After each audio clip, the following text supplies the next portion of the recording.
Without any prior notice, Bushiroad decided to drop the new V-Clan collection reveals, and they start off big because we have Link Joker and Himiko Reverse. Let's talk about it.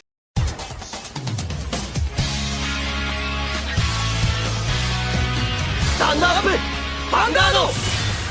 Hey Cardfighters, welcome back to another Cardfight update, and yes, it's a Tuesday, which you would assume we have some Tuesday livestream reveals, but sadly this week there wasn't really anything important for us because they revealed some zero information, but we don't cover that on the channel, and some random other stuff, so there wasn't really a lot to talk about from what we saw in the livestream itself. Luckily, however, Bushiroad decided to start and ramp up the reveals for V-Clan collection, which means we're gonna get back into this rapid reveal season where every single day we're gonna see the new reveals for one clan, and in the last couple of days, including today, we saw Link Joker and Genesis, so we got some new cards to talk about, so let's dive straight into these new reveals for these clans and see what the beginnings of V-Clan collection has in store for us. And we're gonna start off with none other than Link Joker, as we've got the new Star Vader support, and we start off with a brand new grade 1, which is Mana Shot Star Vader Neon. And let me tell you, I don't know what's up with Link Joker and getting mediocre support in these past few clan collections wave, as after Chaos Breaker Dragon was revealed, any subsequent Star Vader card is kind of on the table, as you can see right here with this card, because its abilities are auto from drop. At the start of your battle phase, cost counterblast 1 and call this card to the rearguard circle in the same column as your opponent's locked card. So it basically gives reoccursion to Link Joker, which is interesting as they don't really had that besides the Messiah with being able to lock straight from the drop zone. But Counterblast 1 for just the grade 1 is kind of heavy, as the Counterblast can be used for way better skills, like just locking your opponent's cards, which is probably what you much rather want to do than just getting a grade 1 body on the board. Because it also has a secondary effect, but that secondary effect is honestly not that great, because it's auto on the rearguard circle at the end of your opponent's turn.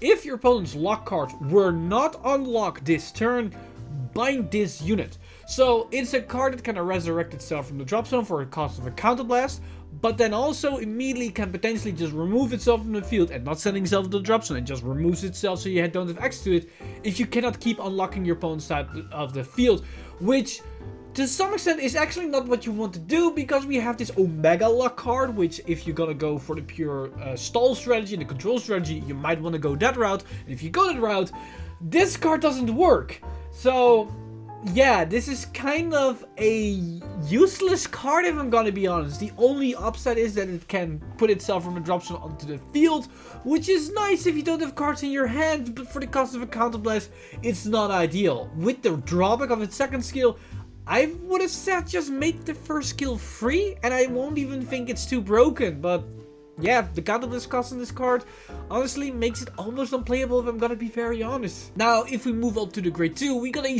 very similar situation, but the issue is that this card was very close to greatness, as we've got unrivaled Star Vader Redon, and Redon has the effect auto from drop.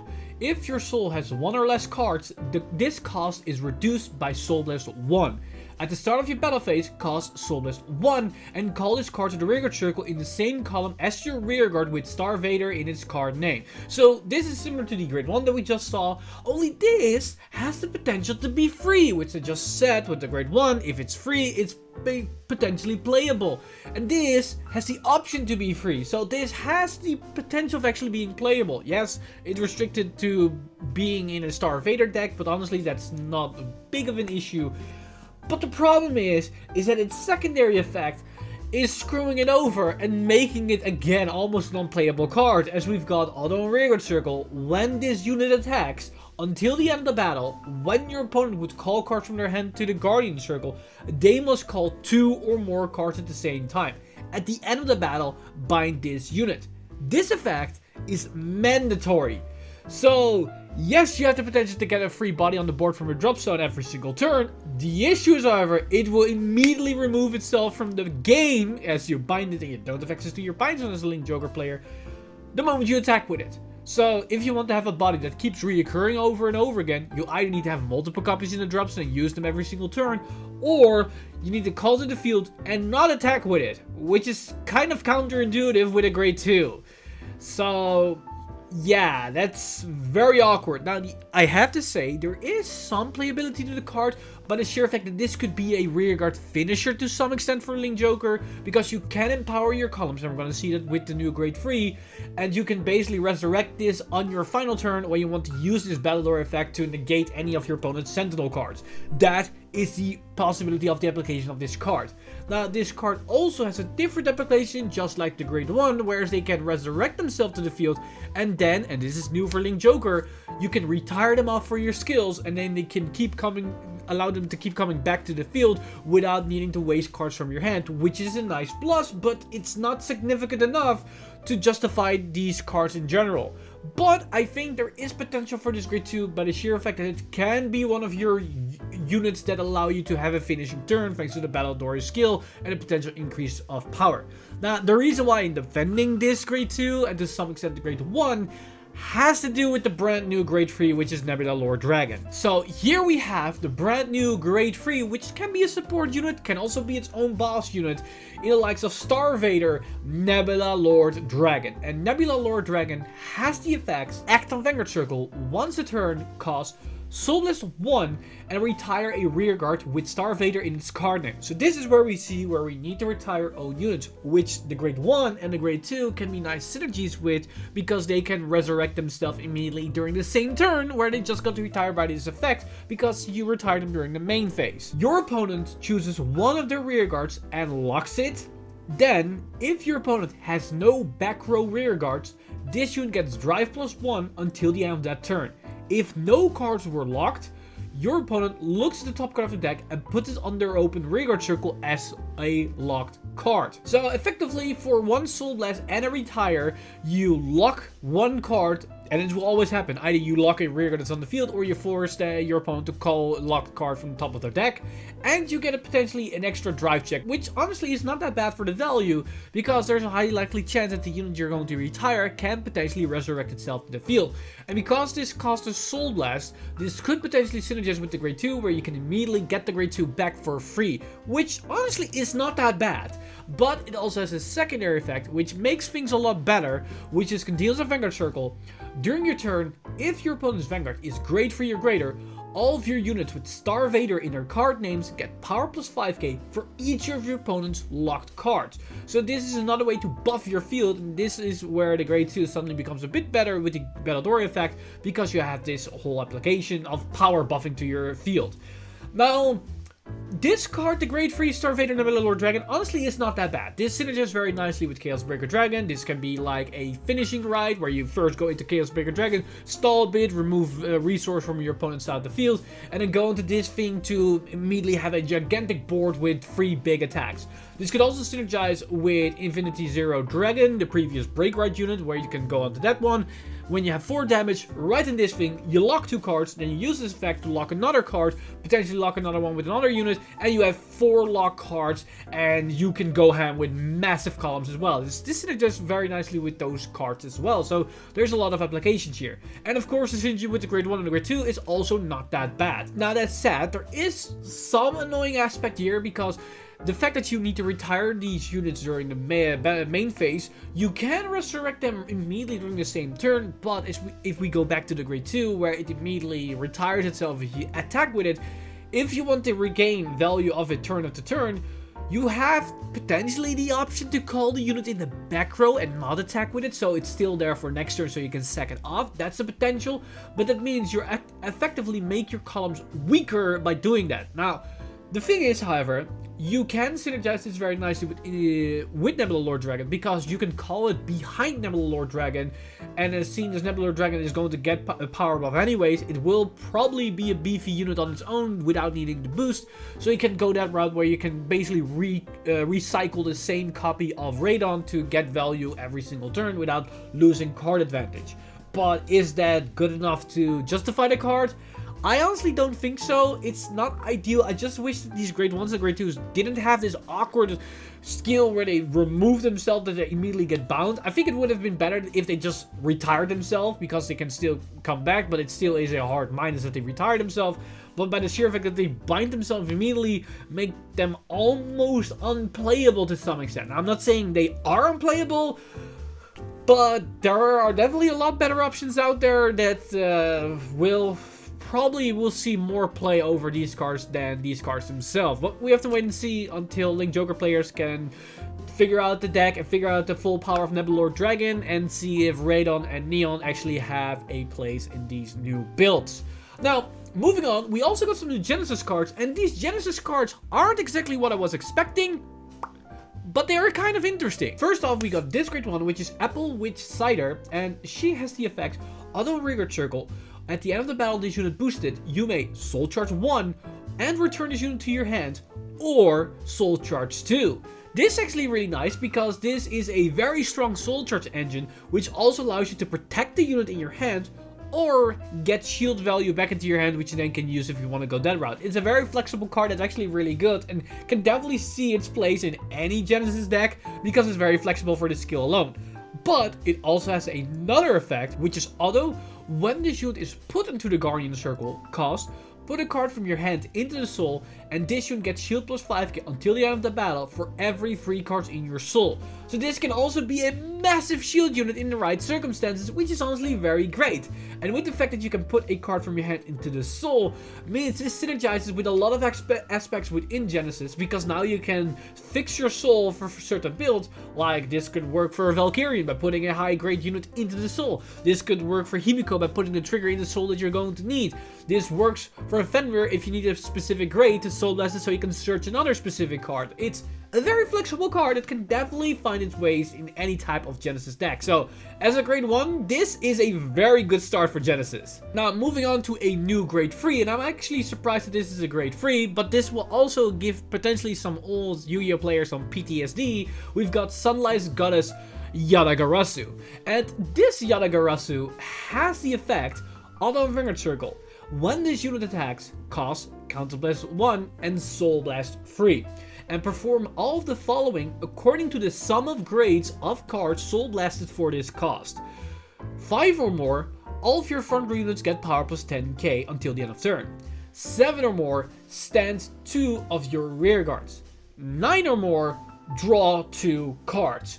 So this is actually really interesting because this feels like a new boss unit for Genesis, as it can effectively generate 5 attacks and draws multiple cards. It gives power to the front row, which means all your attacks are going to be very strong.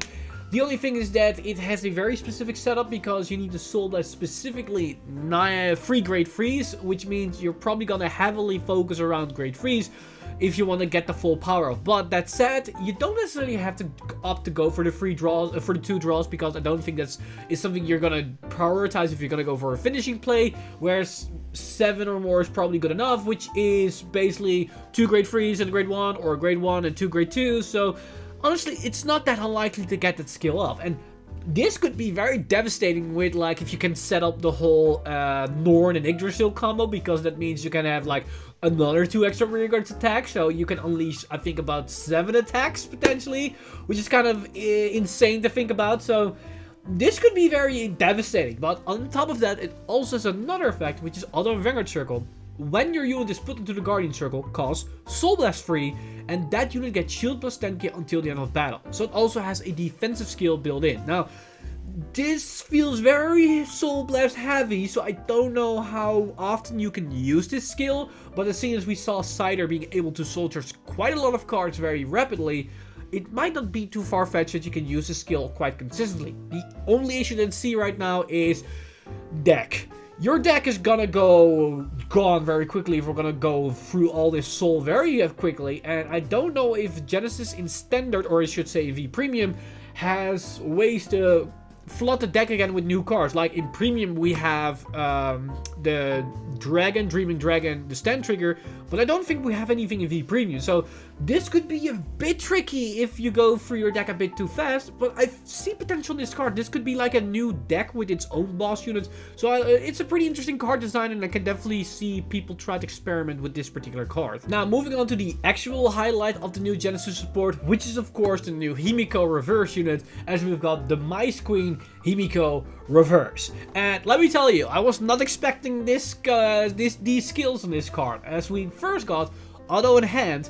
At the end of your turn, if you have a Vanguard with Himiko in its card name, and your trigger effects were activated 2 or more times this turn, you have 1 or more rear guards and put them all into your soul and write this card as rest. Now, the cost of the skill basically means you need to at least have 1 rear guard on the field and you need to put them all into the soul. So if you have no rear guards, you cannot pay the cost, thus you're not able to use this skill.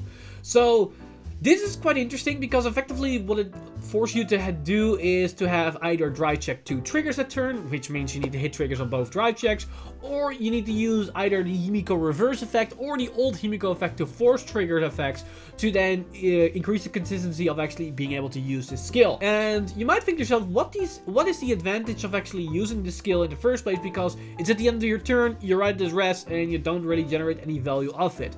The advantage here is that 1, you get an extra force marker, but 2, it allows you to potentially use the other effect during your opponent's turn, which gives you potentially more value and defensive options. Because Himiko Reverse second effect is Auto and Vanguard Circle once a turn.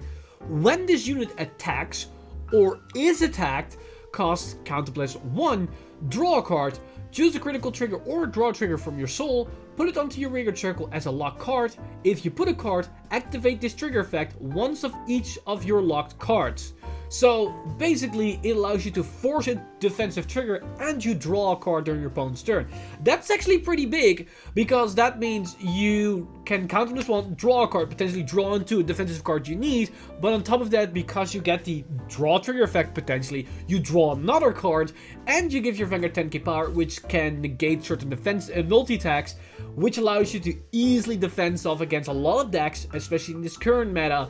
So that's honestly not that bad. And this is effectively a Heal Guardian on a grade 3 body that also draws you more cards while you're doing that. That's not that bad. And during the offensive turn, when you're attacking, you can use the skill as well, draw more cards, but then you can activate the critical version and then basically pressure for more crits every single turn. And the interesting thing is that her hand effect synergizes very nicely with this effect, even if you sit on the reverse, because it allows you to put the trigger unit that you called out in the field as lock card back into the soul, so you can call it out again during your opponent's turn, because at the end of your turn, your cards will unlock. You can use this card effect to put them back into the soul, and then you're ready for your opponent's next turn to call the trigger out once again. So it's a very interesting synergy that allows you to have a defensive option after you did your pressure turn with your Himiko turn, because usually the Himiko builds are very OTK-like. On your first grade 3 turn, you're gonna ramp up your soul, get multiple crits off, then try to kill your opponent. They have the PGs, okay, they survive, but now you can go into this reverse to negate their offensive, and then potentially go again a little bit weaker, but more consistent, with also the advantages of having more defensive options. So Himiko Reverse, although it doesn't immensely skills the Himiko deck itself, it gives the deck a nice defensive 2 options, which also a potential follow-up turn from the original Himiko turn, where you basically try to OTK your opponent. So overall, Himiko Reverse honestly looks like a very interesting card. We also see Yadagarasu, which is an interesting new spin on a potential new grade 3 boss unit. And of course, Cider is a very solid generic soul charge engine, which I honestly can see being played in any Genesis deck if they have the room to play this particular grade 1. So overall, a lot of interesting stuff. The Link Joker support is a bit lacking with the support tunes around Nebula Lord Dragon. Nebula Lord Dragon honestly isn't bad and can definitely see being played in the current Chaos Breaker Dragon deck or Star Vaders in general. And then the generic sense for Genesis, Himiko Reverse, I can definitely see it being played in the Himiko deck, and the other cards are definitely playable and possibly used depending on what type of deck you're gonna play and how you want to build your new strategies. So overall, The start of the Clan Collection is a bit iffy because I hope the following reveals aren't in the same vein as the Link Joker cards. But if the skill design is on par what we see with Himiko Reverse, I think we have a lot of interesting and fun stuff on the horizon and a lot of fun stuff to talk about very, very soon. Now, hopefully the Gear Chronicle Steam Maiden Time Leap units are gonna be up to par with what I hope it to be. And let's just cross our fingers that we're gonna have a new solid engine on our hand. But with that said, that's all we got today. Let me know in the comments down below what you guys think of these new reveals, as there's a lot to talk about once again, and I know there's heavily very decisive opinions about these cards, so let me know all your thoughts about them in the comments section down below. As always, this video has been brought to you by our lovely Patreons over patreon.com/VanguardInsider. You guys are amazing. If you do want to support the channel or everything that's happening on the channel, you can simply go to patreon.com/VanguardInsider and become a patron today. But with that said, I've been Mr. Time Leap, and I'll see you guys in the next one!